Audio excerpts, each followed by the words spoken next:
Dear student, आज बात करते हैं बहुपद की। ये आपका जो है मैथ्स का सेकंड चैप्टर है, यानी कि द्वितीय अध्याय हमारे पास है। पहली अध्याय हमारी पूरी हो चुकी है जिसमें 4 एक्सरसाइज थी और 4 की 4 एक्सरसाइज आपको जो बता दी गई हैं। अब आज हमारी नई चैप्टर शुरू हो रही है और इसके अंतर्गत हमारे पास 3 एक्सरसाइज है।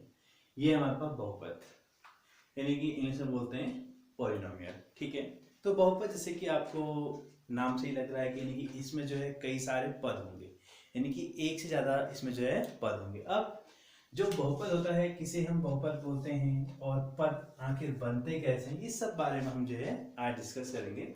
वैसे आपने कई सारी चीज़ें इसकी प्रीवियस नॉलेज आपने जो है 9th क्लास में ले रखी होगी, फिर भी देखिए किसे बहुपद कहते हैं। चर तथा अचर राशियों के योग, अंतर, गुणन, भाग आदि के संयोग से बने पद बीजी व्यंजक कहलाते हैं, जिन्हें बहुपद कहते हैं। क्या हो गया?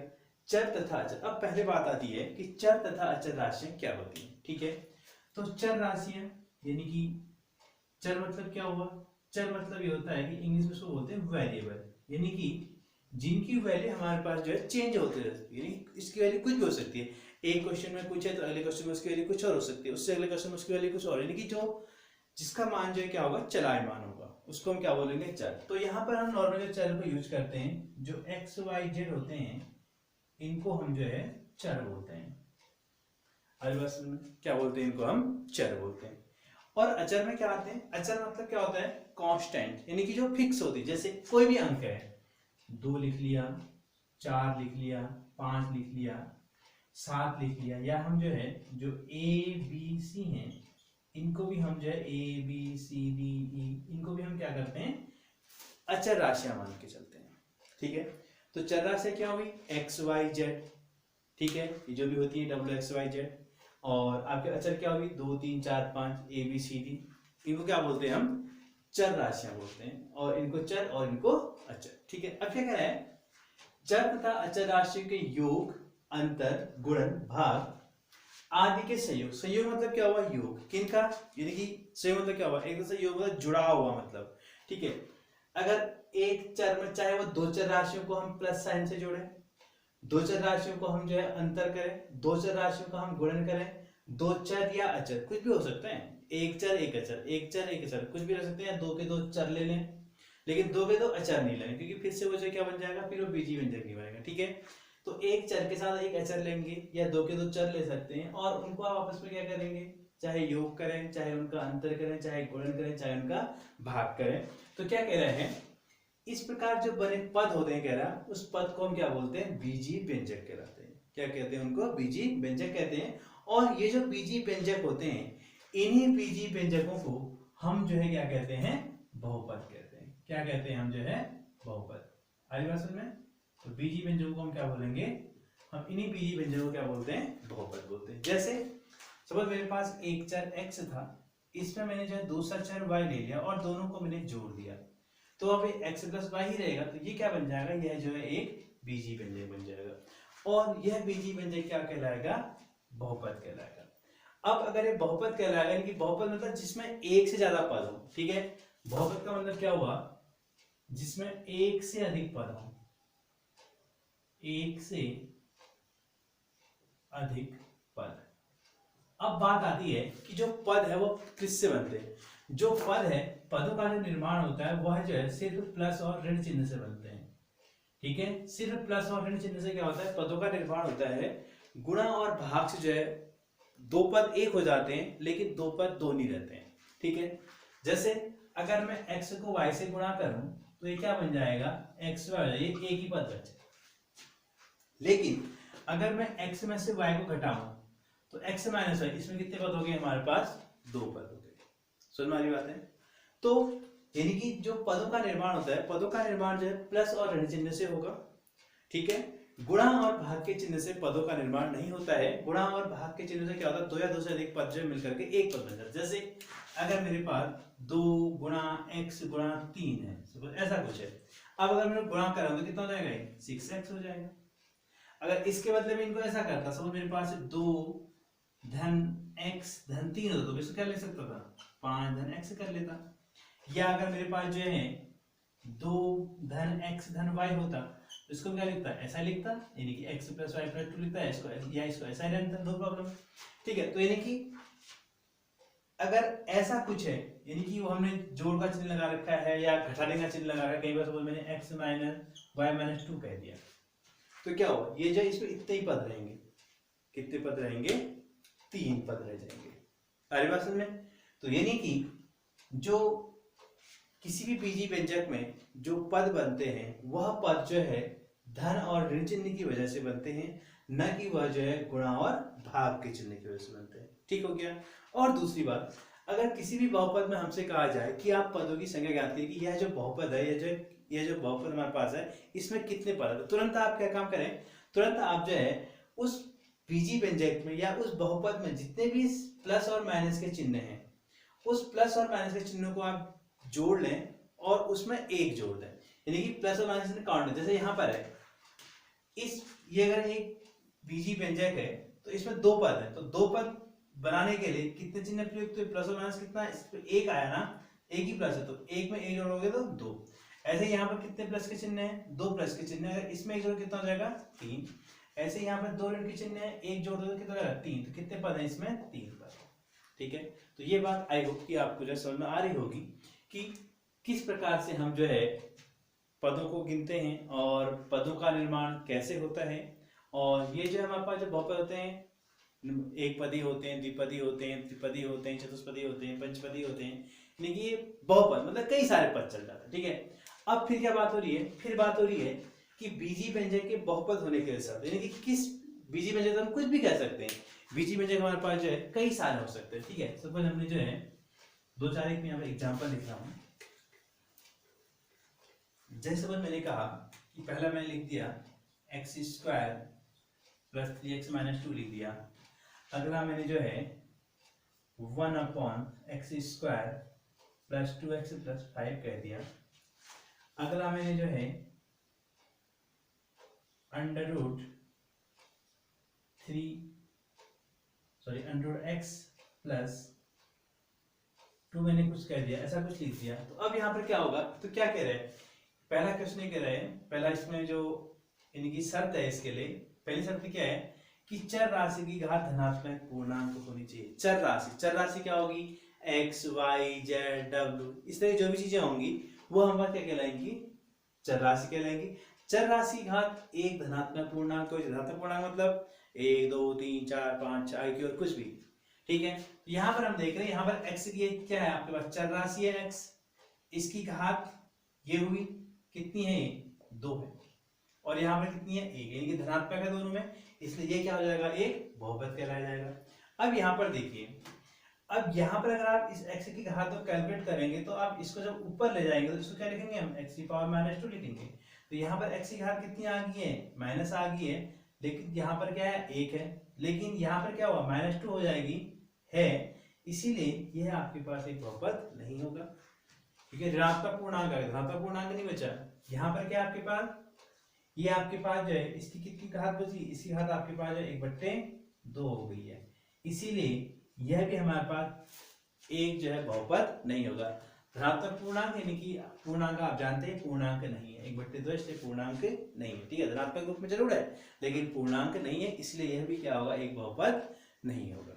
ठीक है, तो आपको समझ आना चाहिए कि अगर कोई भी ये बीजी व्यंजक है, इसको आप बीजी व्यंजक बोलेंगे, इसको भी आप बीजी व्यंजक बोलेंगे, लेकिन यह बीजी व्यंजक जो है बहुपद नहीं हुआ। ठीक, क्यों नहीं हुआ, क्योंकि इस कंडीशन को फॉलो नहीं करता। दूसरा क्या है, प्रत्येक पद में चर का गुणांक वास्तविक संख्या होनी। चर का गुणांक मतलब ये जो x है ये चर है, चर का गुणांक मतलब इसके आगे जो संख्या होगी वो हमेशा कैसी होगी, वास्तविक संख्या, यानी कि वो संख्या जो है आपके पास ऐसा नहीं होगा कि इनफाइनाइट एक्स स्क्वायर, या आपके पास जो है प्लस के साथ माइनस का √2 इंटू एक्स, इस फॉर्म में आपके पास नहीं होगी, क्योंकि हम जानते हैं कि जो माइनस के साथ √2 है या इनफाइनाइट है, ये हमारे पास क्या है, ये हमारे पास जो है नॉट डिफाइंड नंबर है, यानी ये हमारे पास जो वास्तविक संख्याएं नहीं है। ठीक है, हाँ अगर ऐसा कुछ होता है, सपोज √3x² है, ये आपके पास माना जाएगा कि ये हमारे पास बहुपद होगा। लेकिन इस तरह की अगर चीजें लगी हैं तो वो हमारे पास बहुपद नहीं होंगी। तीसरा क्या है, तीसरी शर्त ये है कि जो बहुपद है उसमें पदों की संख्या क्या होनी चाहिए, निश्चित, यानी कि किसी बीजी व्यंजक में जो नंबर ऑफ टर्म हमारे पास हैं वो क्या होनी चाहिए, फिक्स होनी चाहिए। 5 पद, 10 पद, 20 पद, 100 पद, 150 पद, 400 पद, यानी कि उनकी जो संख्या होनी चाहिए वो निश्चित होनी चाहिए। ऐसा नहीं हो जाए कि इसमें अनंत पद हैं, ऐसा केस जो इस पर नहीं होना चाहिए। तो क्या बहुपद है, क्या इस बहुपद की हमारे पास शर्तें होती हैं, और बहुपदों का निर्माण कैसे होता है, चर राशियां क्या होती हैं, अचर राशियां क्या होती हैं, ठीक है।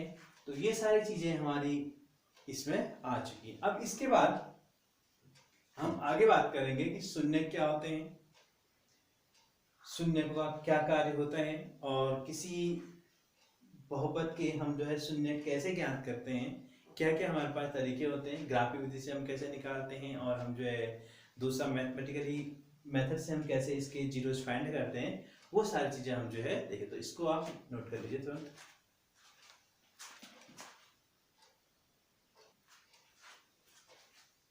अब आते हैं आपकी एक्सरसाइज 2.1 में।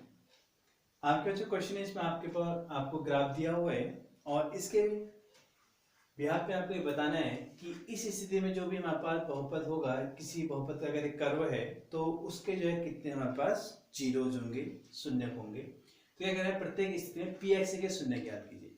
अब पहली बात है पी एक्स क्या हुआ, तो अगर सपोज कहीं पर आपके पास पी एक्स लिख दिया, कहीं पर आपके पास पी वाई लिख दिया, और कहीं पर आपके पास पी टी लिख दिया, सपोज ऐसा कुछ है, तो पी एक्स का मतलब ये हुआ कि जो भी यह बीजी व्यंजक होगा या जो भी यह बहुपद होगा वह उसमें जो चर राशि होगी वो क्या होगी, सिर्फ एक्स होगी। यानी कि वो बीजी व्यंजक हमारे पास कुछ या तो x square plus 3x plus 2 कुछ ऐसा होगा। समझ आ रही बात। अगर आपके पास y लिखा है तो ये ऐसा कुछ हो सकता है Y square plus 3y plus 2 होगा। t है तो इसका मतलब ये हुआ कि ये जो है T square plus 3t plus 2। तो इससे आपको घबराने की जरूरत नहीं है कि P X P Y P T आ गया तो क्या होगा, ठीक है। तो पी एक्स का मतलब क्या हुआ कि जो भी हमारे पास बीजी व्यंजक दिया है, जो भी हमारे पास बहुपद है, वह बहुपद, उस बहुपद में जो चर राशि है वो क्या है, एक्स है, ठीक है। यानी कि वो जो है चर राशि एक्स के रूप का बहुपद है। क्या कहेंगे इसको, इसको बोलेंगे कि चर राशि एक्स के रूप का बहुपद। समझने के लिए आप जैसे समझते हैं, आपका समझना बहुत जरूरी है बहुपद। और ऐसे क्या बोलेंगे, चर राशि y के रूप का बहुपद, चर राशि t के रूप का बहुपद, ठीक है। तो प्रत्येक स्थिति में कह रहा है px के शून्य ज्ञात कीजिए, ठीक है। यानी कि आपके पास px मतलब x एक्सिस में, ठीक है। इसकी यहाँ पर कहीं पर कभी px पूछ देता है, कभी आपके पास है py भी पूछ देगा।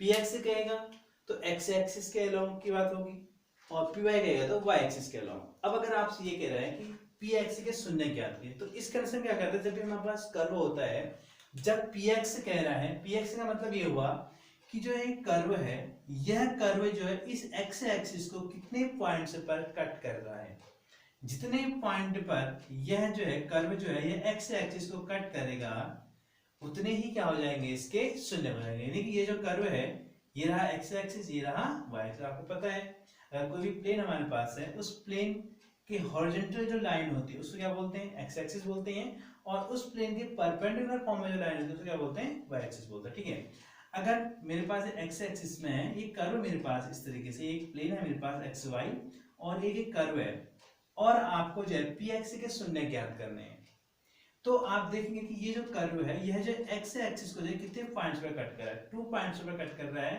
यानी कि px के अलोंग इसके जो शून्य होंगे कितने हो जाएंगे, दो, सॉरी कितने शून्य हो जाएंगे आपके पास, 2 शून्य हो जाएंगे। आप देखेंगे क्या, आप देखेंगे चूंकि दिया गया कर्व, दिया गया वक्र, ठीक है, x अक्ष को दो बिंदुओं पर, दो बिंदुओं पर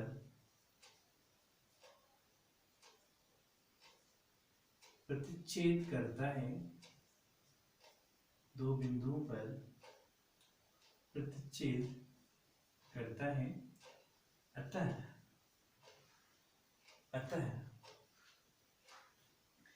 इस स्थिति में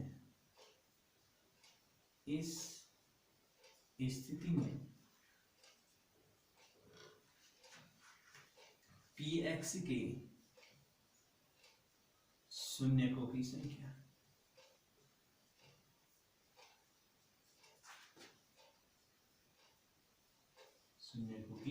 संख्या बराबर 2 और आपका क्या हो जाएगा आंसर। 1 मार्क्स क्वेश्चन आपसे बताता है कई बार, तो आपके 1 मार्क्स क्वेश्चन आपका बन गया, बस 2 लाइन में आपका आंसर क्लियर है। अब ऐसे इसको बोले, ठीक है, px के शून्य ज्ञात कीजिए। तो अब आप देखेंगे कि ये जो इसमें जो ये कर्व है ये x एक्सिस को कितनी बार कट कर रहा है। ये रहा मेरे पास x एक्सिस लाइन, ये रही, तो इसमें आप देखेंगे ये रही x एक्सिस लाइन, इसमें आप देखेंगे कर्व जो कितने पॉइंट पे कट कर रहा है, तो सिर्फ जो है यहाँ पर भी 2 पॉइंट पे कट कर रहा है, तो इसके भी कितने शून्य होंगे, तो 2 शून्य हो जाएंगे। ठीक है, अब अगर ये कह दे कि py, यहाँ पर px नहीं py कह दे, तो आपने क्या देखना है, आप ये देखना है y एक्सिस को पकड़ना है और आपने देखना है कि जो कर्व है यह कर्व जो है y एक्सिस को कितने पॉइंट पे कट कर रहा है। तो आप देख रहे हैं कि ये y एक्सिस है, ये कर्व कुछ ऐसा आ रहा है, तो ये y एक्सिस को सिर्फ जो है 1 पॉइंट पे कट कर रहा है, तो py के अनुदिश इसके जो शून्य हो जाएंगे, कितने हो जाएंगे, 1 हो जाएंगे। ऐसे ही यहाँ पर भी y एक्सिस सिर्फ 1 बार कट कर रहा है, तो py के अलावा इसके शून्य कितने हो जाएंगे, 1 हो जाएंगे। आपके पास सिर्फ x वाले हैं, तो लेकिन आपको y वाले शून्य भी आने चाहिए। y अगर py होगा तो शून्य का हम कैसे निकालेंगे, सिंपल सा लॉजिक था, सिंपल सा कंसेप्ट है। तो जो 2.1 एक्सरसाइज आपके पास है आपकी पूरी हो जाएगी, तो काफी आसान है। x में कह रहा है तो आप करो, देखेंगे वह x को कितनी बार। सपोज एक क्वेश्चन और लेते हैं हम, ये हमने क्वेश्चन लिया और कुछ हमने करो कुछ ऐसा कुछ बना दिया, ठीक हो गया। अब अगर आपसे कहा जाए कि px कि इस स्थिति में इसमें जो है कितने शून्य होंगे, तो आप क्या देखेंगे, ये कर्व देखेंगे और ये आपके पास x एक्सिस हुई, ये आपके पास y एक्सिस हुई। ठीक है, तो ये रही x एक्सिस, ये रहा आपका कर्व, देख कितने पॉइंट्स 1 2 एंड 3, कितने शून्य हो जाएंगे, इसके 3 हो जाएंगे। अगर यहीं पर यह जो है py कह दें, तो ये रहा आपके पास y एक्सिस और कर्व कितनी जगह काट रहा है, सिर्फ जो है एक जगह काट रहा है, तो कितने शून्य हो जाएंगे, इसमें 1 शून्य। तो ये आपका जो है सिंपल सा कंसेप्ट था कि आप जो है शून्य की संख्या कैसे ज्ञात करें। ठीक है, तो आपका जो है ये पूरा पोर्शन आपके पास जो आपको सुनना चाहिए, 2.1 एक्सरसाइज आपके पास है वो आपकी जो पूरी सॉल्व हो जाएगी। ठीक,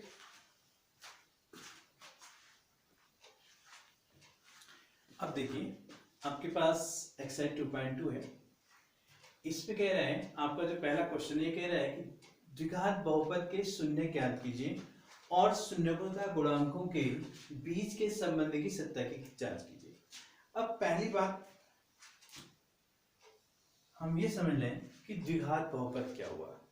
किसी बहुपदी का घात तो आपको पता ही है, ठीक है, यानी कि किसी बहुपद में जो चर होता है वह चर जो अधिकतम जितनी बार आया होता है वही उसकी घात करते हैं। अगर सपोज मैंने कहीं पर x³ लिख दिया, इसका मतलब ये हुआ कि उसमें जो चर है वह जो है 3 बार आया हुआ है। ठीक है, तो यही जो है क्या कहलाता है, उस चर की घात कहलाती है। ये आपने अपनी छोटी क्लास में जो है, यानी कि आई थिंक 5 में भी आपने पढ़ा होगा, उसके बाद 7-8 में यानी कि 9th में भी आप अच्छे से पढ़ के आएंगे इस पूरी चीज के बारे में। ठीक है, तो जो द्विघात बहुपद है, इस द्विघात बहुपद का जो मानक रूप होता है यहाँ पर, तो द्विघात दो चीजें आपको बता रहा हूं मैं। द्विघात बहुपद और त्रिघात बहुपद।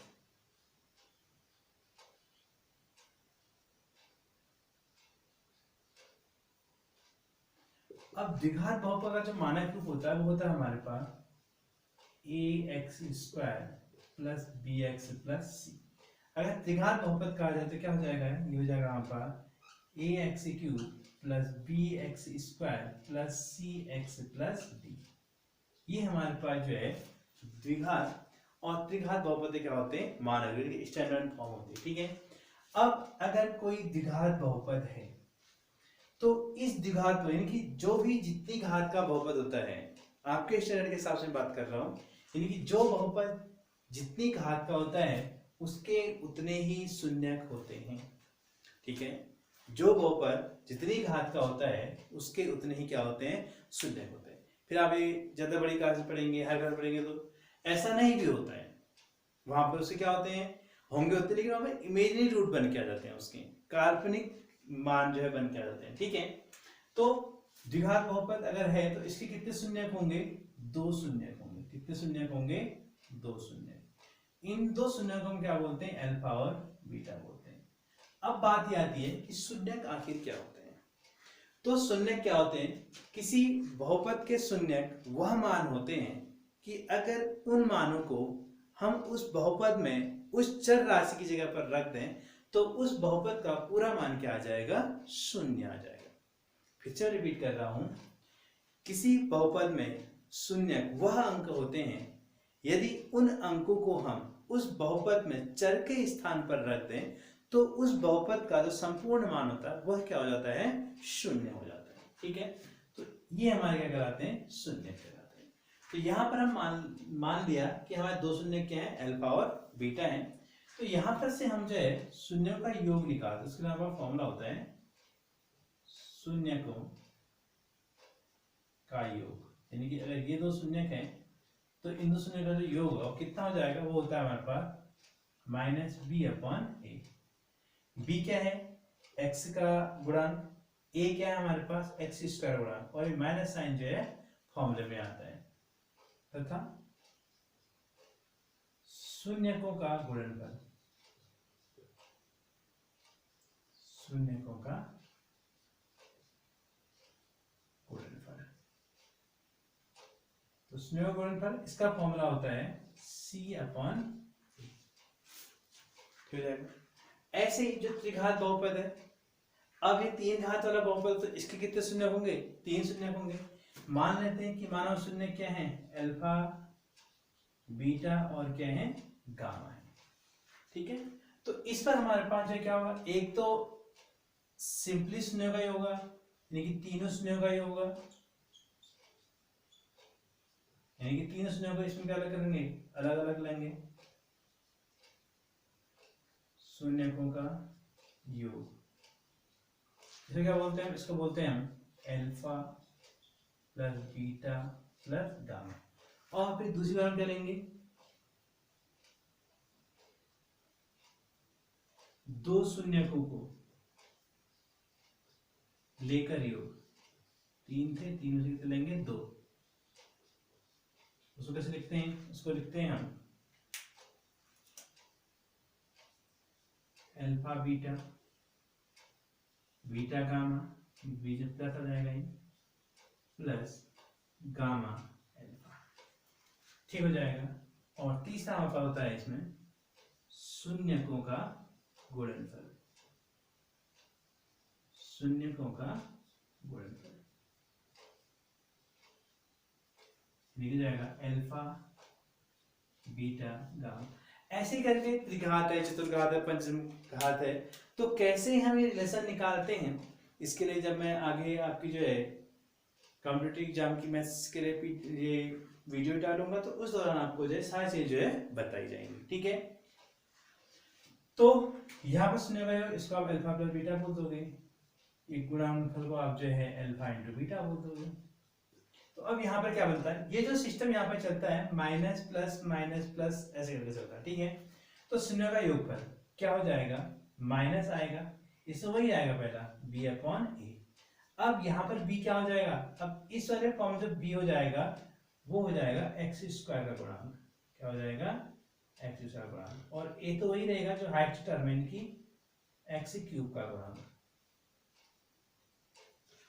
ठीक हो जाएगा।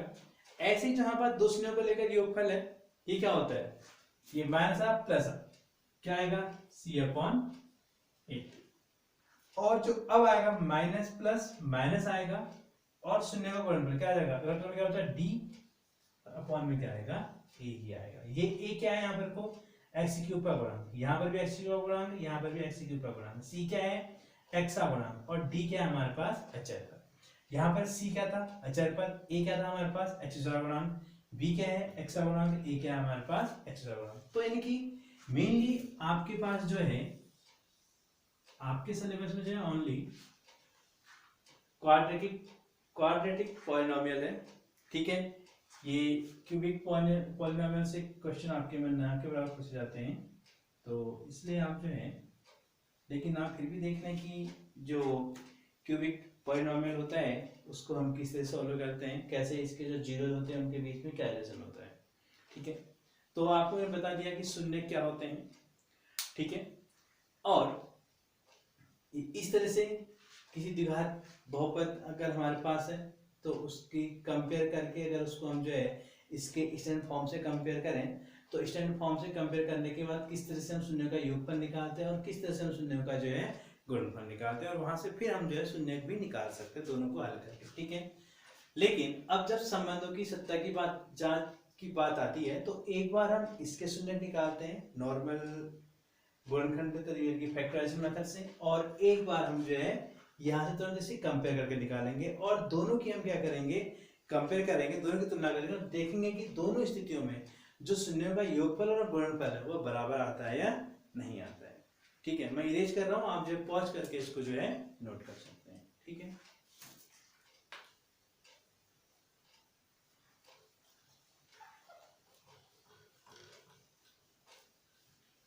अब देखिए आपसे कह रहा है कि शून्य ज्ञात करने हैं और शून्य को तथा गुणांकों के बीच के संबंध की आपको सत्ता की जांच करनी की, उनका योगफल और गुणनफल आपको जो है बराबर दिखा। अब कैसे करते हैं इस टाइप क्वेश्चन को वो आप देखिए। पहला क्वेश्चन मेरे पास है x square minus 2x minus 1। तो सबसे पहले क्या करेंगे, आप इसे गुणनखंड करेंगे। गुणनखंड करने का तरीका आपने 9th क्लास में पढ़ा होगा, और जिसको नहीं आता मैं एक क्वेश्चन को प्रॉपर वे से बता रहा हूँ और बाकी को आप जो है फिर जो है आपने ध्यान देना पड़ेगा, ठीक है। आप ध्यान दीजिए। तो क्या करते हैं ऐसी कंडीशन में, हम जो है जो अचर पद है और जो स्क्वायर वाला पद है, इस दोनों यानी कि इसमें एक्स स्क्वायर का हम गुणांक लेंगे और इसमें हम जो अचर पद लेंगे। तो इसमें एक्स का गुणांक कितना है, 1 है, और अचर पद कितना है, 8 है। अभी आप साइन आइन सब छोड़िए, इन दोनों को हम क्या करते हैं, गुणा करते हैं। अब क्या करेंगे, ये जो इन दोनों गुणनफल आया 8, अब संख्या 8 के ऐसे हम दो गुणनखंड करेंगे कि उन दोनों संख्याओं को जोड़ने या घटाने पर जो x के आगे संख्या लिखी है उसके बराबर आए, लेकिन उन दो संख्याओं को जब हम गुणा करेंगे तो 8 ही आना चाहिए, ठीक है। तो ऐसे केस में क्या चाहिए होता है, ऐसे केस में ये चाहिए होता है कि हम ऐसी दो संख्याएं ढूंढें जिनको गुणा करने पर 8 आता है। तो आपको पता है एक तो 1 को 8 से गुणा करने पर 8 आता है, और एक जो है जब हम 4 को 2 से गुणा करते हैं तो 8 आता है।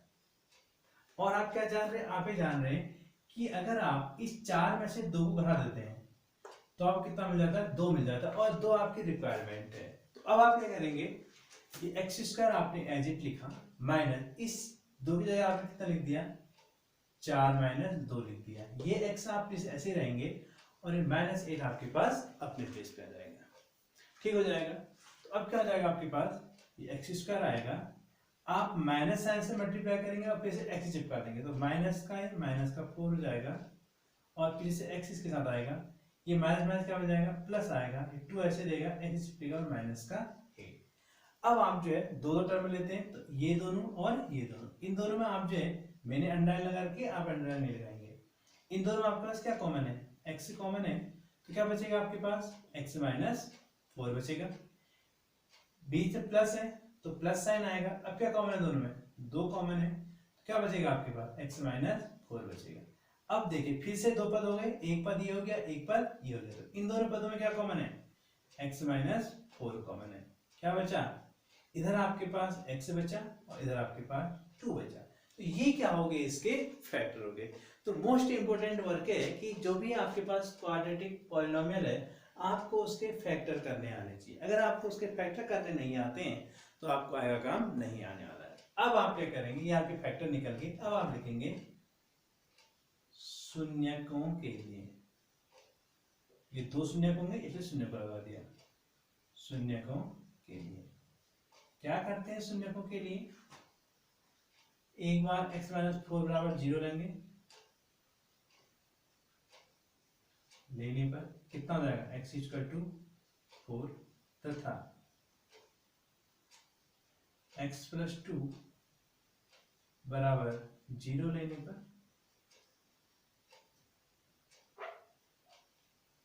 x का कितना हो जाएगा माइनस, ठीक हो जाएगा। आई बात समझ? ठीक। अब हम क्या करेंगे, हम यहाँ पर लिख देंगे प्रथम स्थिति में।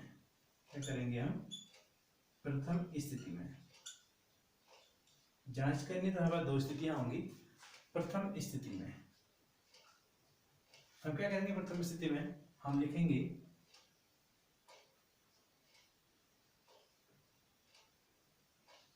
शून्यकों का योगफल। एक बात ध्यान रखेंगे आप, इसके बाद जो है दोनों का लिख देंगे आप, अतः शून्य का लिख देंगे आप। क्या लिख देंगे? अतः शून्य। कितने कितने जो आपके पास अंक आए, यानी -2 और 4, ये आपके पास शून्य का है, ठीक है। तो अब क्या करेंगे? इसका लिखेंगे आप प्रथम स्थिति में शून्यों का योगफल। अब क्या हो जाएगा? इन दोनों को आप जोड़ देंगे, 4 + -2, ये हो जाएगा आपके पास 4 - 2, इसमें कितना आ जाएगा? ये 2 आ जाएगा। और आप क्या निकालेंगे? और आप निकाल लेंगे शून्यकों का गुणनफल। शून्यकों का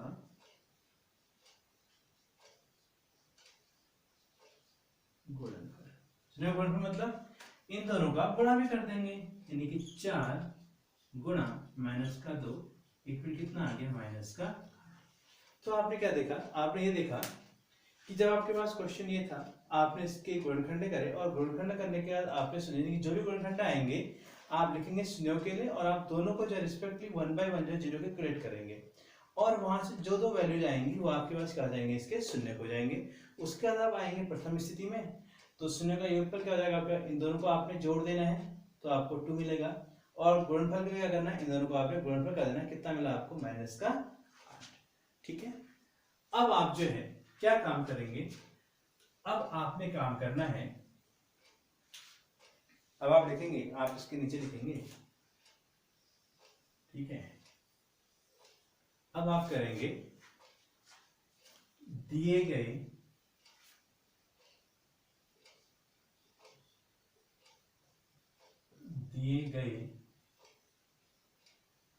द्विघात बहुपद की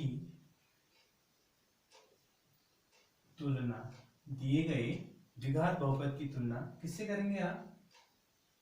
ax² + bx + c से करने पर।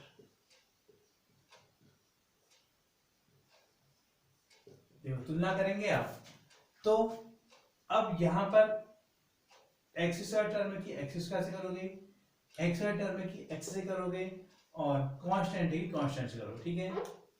अब यहाँ पर आपके पास कुछ नहीं था तो इसका मतलब क्या हुआ? 1 हुआ। तो यहाँ पर x² तुलना ऐसे होगा, x² गुणांक कितना है? आपको 1 है, तो a का मान कितना मिलेगा आपको? 1 मिलेगा। b कितना मिलेगा आपको? b क्या है? x का गुणांक। यहाँ पर x का गुणांक कितना है? 2 है, लेकिन उसका क्या माइनस भी लगा है, तो आप जो है उसको जो है -2 लिखोगे। और c कितना है आपके पास? कांस्टेंट में 8 है, लेकिन उसके आगे माइनस भी है तो आप माइनस लिखोगे, प्लस होगा तो आप नहीं लिखोगे, ये हो जाएगा, ठीक है। ये आपके पास abc के मान निकल गए। तो अब आप जो है निकाल लो शून्यों का योगफल, निकाल लो शून्यकों का योगफल। क्या था आपका फॉर्मूला? -b/ac, ठीक है। तो माइनस b की जगह कितना है? -2 a की जगह कितना है? 1। कितना आ गया? माइनस प्लस, और 2/1 यानी कि 2 आ गया, ठीक है। तथा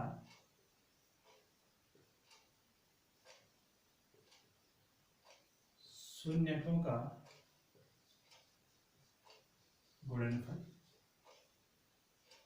शून्यों का गुणनफल, ये कितना होता है आपके पास? c/a आपका फॉर्मूला होता है। तो c की वैल्यू कितनी है? -8/a कितना है? ये कितना आ गया? -8। तो आपने क्या देखा?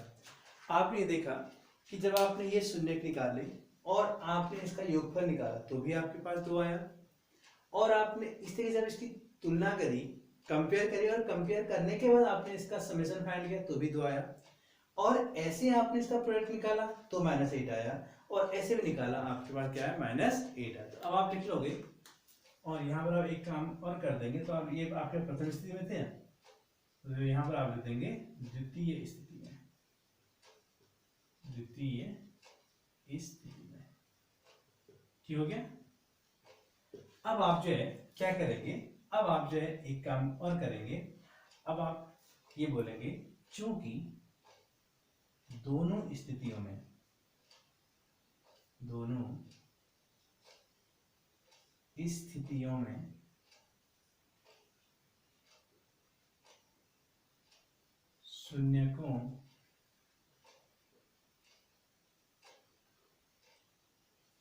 शून्यकों का योगफल तथा गुणनफल दोनों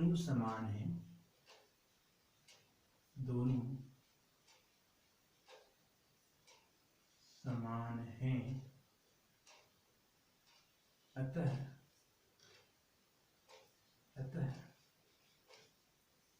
सत्यता की जांच हुई। ठीक हो गया। क्वेश्चन पूछे जाने पर ये भी आपके पास 3 मार्क्स का क्वेश्चन आता है।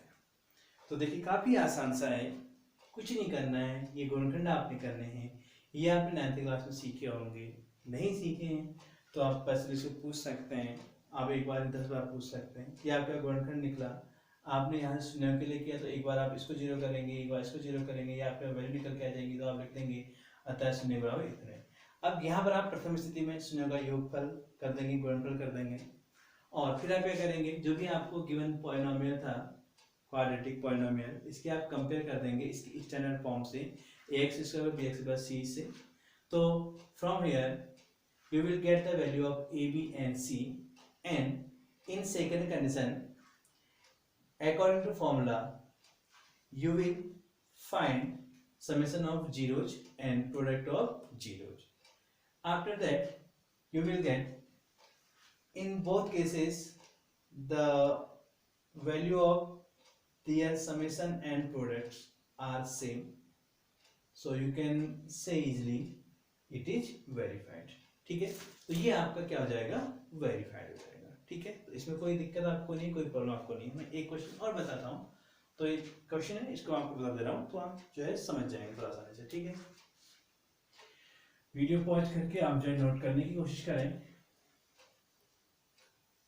अब मैं इतना नहीं लिखूंगा, 1 मिनट लिखने का तरीका बता दिया आपको, और आपने जो अब सारे क्वेश्चन जो है ऐसे ही आपने लिखने हैं। ठीक है, अब देखिए दूसरा क्वेश्चन आपके थोड़ा देखिए। दूसरा क्वेश्चन क्या आपके पास 6x² - 3 - 7 है। तो सबसे पहला काम क्या होगा, सबसे पहला काम ये होगा कि आप इसको अरेंज करेंगे मतलब x की घटती हुई घातों के रूप में इसको लिखेंगे। जैसे यहाँ पर 6x² है, तो इसके बाद यहाँ पर कुछ है माइनस का 7x टर्म आ जाएगी और माइनस का 3 यहाँ आ जाएगा।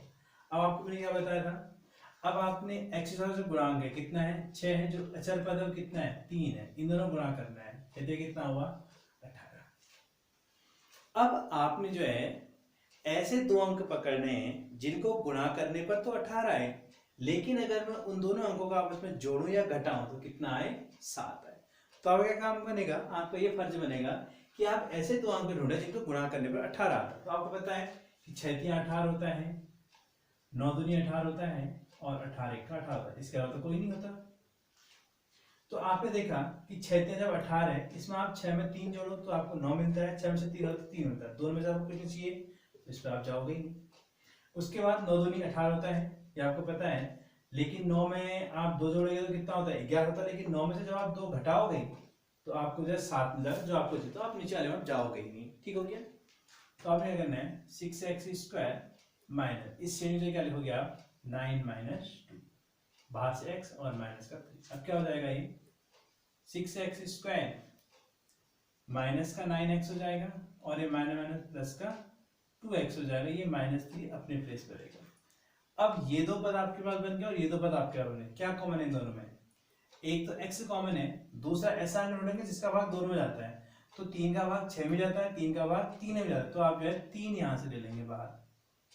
ठीक है, तो 3 का भाग, अब आप 3x का भाग इस दोनों में देंगे और यहाँ भी देंगे। तो इसमें देंगे तो 3 दूनी 6, x से कटा, सिर्फ x बाहर, माइनस x से जाएगा और 3 तिया 9।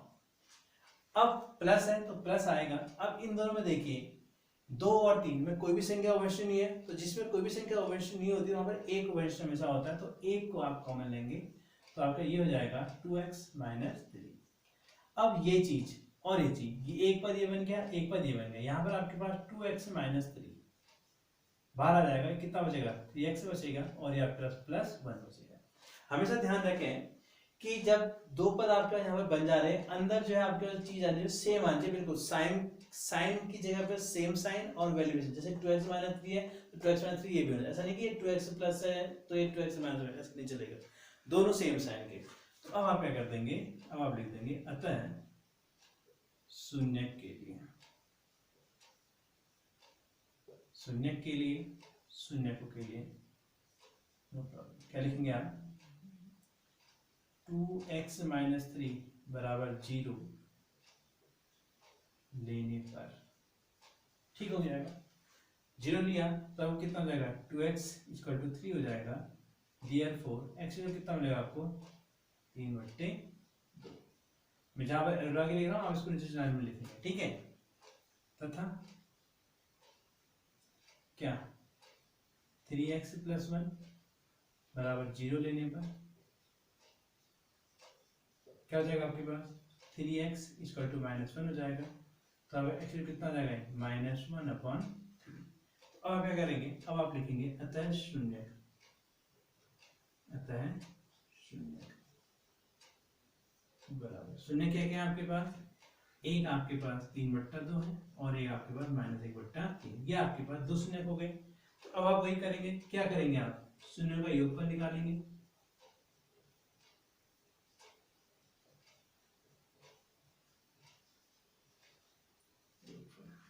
यानी क्या करेंगे आप 3/2 प्लस -1/3 करेंगे आप।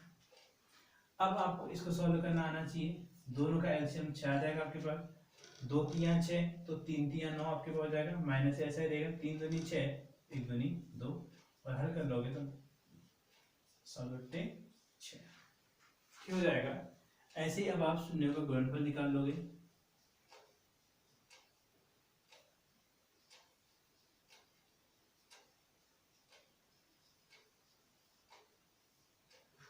कितना हो जाएगा ये 3/2 गुणा -1/3, तो 3 से 3 कट जाएगा और माइनस का 1/2 आपका हो जाएगा। ठीक, अब क्या करना है आपने, अब कुछ नहीं करना है, सेकेंड केस में क्या करना है, इसकी तुलना कर देनी है ax² + bx + c से करने पर तुलना करेंगे तो आपको क्या मिलेगा, देखिए x² का गुणांक कितना है हमारे को 6 है, तो a का मान कितना हो जाएगा 6 हो जाएगा। x का गुणांक की b का गुणांक यानी कि x का गुणांक b के प्रति कितना आपको -7 दिख रहा है तो -7 आ जाएगा, और c कितना आपके पास -3 है तो -3 आ जाएगा। ठीक है, अब यहाँ से आप क्या करेंगे, द्वितीय स्थिति आपके पास प्रथम स्थिति हो जाएगी, दिखना है आपने प्रथम स्थिति में, यहाँ पर आप लिखेंगे द्वितीय स्थिति में, तो शून्य का गुणनफल, पहले शून्य का योगफल निकालेंगे आप, बराबर -b/a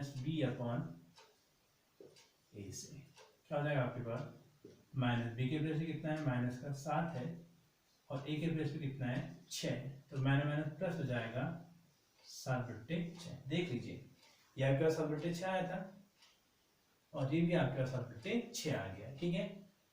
और शून्य का गुणनफल निकाल रहे हैं आप लोग, शून्यकों का गुणनफल क्या हो जाएगा आपके पास c/a, तो c के प्लेस पे कितना है -3 और इसके लिए कितना है 6, 3 1 का 3 3 दूनी 6, तो कितना आ गया -1/2। तो आपने क्या देखा, देख लीजिए यहाँ पर हमने इस तरीके से निकाला तो भी -1/2, ऐसे निकाला तो -1/2, योगफल ऐसे किया 7/6, योगफल ऐसे किया 7/6। तो यानी कि दोनों स्थितियों में हमें योगफल और गुणनफल क्या मिला, बराबर मिला। इसका मतलब क्या हुआ, इसका मतलब ये हुआ कि इसकी सत्यता की क्या होगी, हमारे पास जांच होगी। आई बात समझ में। अब हम जो है अंतिम तीसरे क्वेश्चन को देखते हैं, और इसका जो सेकंड क्वेश्चन और जो आपके पास एक्सरसाइज 2.3 दिख रही है, इसको हम जो है कल सॉल्व करेंगे, ठीक है। तो कल आपकी जो है दूसरी अध्याय भी आपकी जो है कल समाप्त हो जाएगी, ठीक। बस आप घर पे थोड़ा सा मेहनत करें और क्वेश्चनों को आप बार बार लगाने का अभ्यास करें। जितने एग्जाम्पल आपके पास है एग्जाम्पल बनाएं, एक्स्ट्रा बुक आपके पास है तो उसको आप बनाएं, और इसके जो क्वेश्चन बचे हैं उनको भी आप बनाइए। अगला क्वेश्चन हमारे पास है t² - 15। जब भी हमारे पास ऐसा क्वेश्चन होगा यानी कि बीच वाली टर्म हमारे पास नहीं होगी, ठीक है, तो हम क्या करेंगे, एक तो एक t² बन ही रहा है, और इसको हम क्या कर लेंगे, अगर सपोज अभी 15 है, 15 की जगह 16 होता तो हम क्या करते हैं, हमें पता है कि 16 क्या होता है, 4 का वर्ग होता है। लेकिन अभी 15 है तो 15 क्या हो जाएगा, 15 से लिखेंगे हम √15 का वर्ग।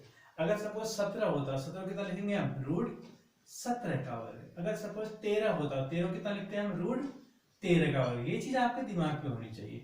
11 है, 11 कितना लिखेंगे हम, √11 का वर्ग, ठीक है। लेकिन अगर 9 हुआ तो कितना लिखेंगे हम, इसको हम जो है 3 का वर्ग लिखेंगे। ये बात आपके दिमाग में आनी चाहिए, ठीक है। तो अब ये a² - b² हो चुका है। देखिए a² - b² क्या होता है, a + b × a, तो आप लगा लिख देंगे a² - b² से क्या होगा, a + b, और क्या हो जाएगा, a - b, ठीक हो जाएगा। तो अब आप शून्य के लिए करेंगे, शून्य के लिए बाहर मौसम खराब हो सकता है, लाइट चली जाएगी, इसलिए मैं जो है इसको आपको जल्दी बता रहा हूँ, ठीक है। शून्य के लिए आप क्या करेंगे, t + √15 बराबर 0, तो आपको जैसे t कितना मिल जाएगा, -√15 मिल जाएगा, तथा t - √15 बराबर 0, तो यहां से आपके पास जो है t कितना मिलेगा, √15। अब बाकी काम आपका, दोनों को जोड़ दीजिएगा और दोनों को गुणा कर दीजिएगा। दोनों को जोड़ोगे तो आपका कितना हो जाएगा, ये -0 हो जाएगा, और जब गुणा करोगे तो -√15 और ये +√15 के, जैसे सपोज -√2 × √2 करेंगे तो कितना हो जाएगा, √2 हो जाएगा, आगे से माइनस हो जाएगा। यानी कि जब -√15 × +√15 करोगे तो माइनस का 15 आएगा। अब आप जो है यहाँ पे जब करोगे, अब आप देखिए, अब आप जब इससे करोगे, तुलना करने पर करोगे, तुलना करने पर आपको क्या पता है तुलना कैसे करोगे। अब यहाँ पर आपके पास t वाला पंगा, तुलना आप करोगे at² + bt + c से। ध्यान रखिएगा, t है तो t, y है तो y, z है तो z, तो प्रॉब्लम यहाँ पे चेंज हो जाएगा। अब जब तुलना करोगे तो a की जगह कितना है, 1 है, तो a बराबर तो आपको 1 मिलेगा। अब t वाला पद ही नहीं है, यहाँ पर t है, यहाँ पर t है ही नहीं, तो आपके पास b कितना हो जाएगा, 0 हो जाएगा, और c कितना हो जाएगा आपके पास, -1। समझ में आ रही बात है। तो अब जो है आप यहां से जब इसका योगफल निकालोगे, शून्यों का योगफल क्या होता है, फॉर्मूले से ये होता है हमारे पास -b/a, तो -b के वजह कितना है, 0/1, इट मीन क्या हो जाएगा, 0। और जो गुणनफल है, गुणनफल वो कितना होता है हमारे पास, c/a, c की वैल्यू कितनी है, -15/1, तो कितना मिलेगा हमें, ये मिलेगा -15। अब इसको भी देख लेते हैं फिर, जो शून्यों का योगफल यहां से करेंगे क्योंकि लाइट गई नहीं, शून्यों का योगफल कितना रहेगा आपके पास, माइनस का √15 और प्लस का √15, ये माइनस में प्लस दोनों कट जाएंगे, कितना मिलेगा, 0 मिलेगा। देख लीजिए ये हो रही, और जो शून्य का गुणनफल आएगा,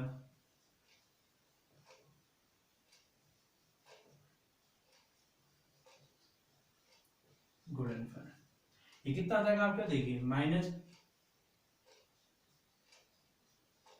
× √+15, तो माइनस प्लस माइनस तो माइनस आएगा, √15 कितना होता है, 15 होता है। तो ये और ये देखिए, बाकी आपका लिखने का तरीका वही है, और ये आपके पास काम करने का तरीका है। इस हिसाब से आपके पास जब 2.2 जो आपका एक्सरसाइज है, इसके आपके पास जो पहला वाला क्वेश्चन है, इसके 6-7 पार्ट हैं, ये आप सारे बना लें। साथ में आप जो उदाहरण है उनको भी आप बनाते रहें। तो इसके जो बाकी क्वेश्चन बच गए हैं और उसके आप 2.3, इसको हम जो है कल समाप्त करने की कोशिश करेंगे। तो इसको आप रिवीजन अच्छे से कर देखिए। क्वेश्चन जहाँ पर समझ में नहीं आया है तो आप उसको बता दीजिए। वैसे हर एक चीज़ कहाँ से कौन चीज़ कैसे आ रही है आपको जो है क्लियर करने की कोशिश की गई है। ठीक है, ओके बाय। इसको आप सॉल्व कीजिए।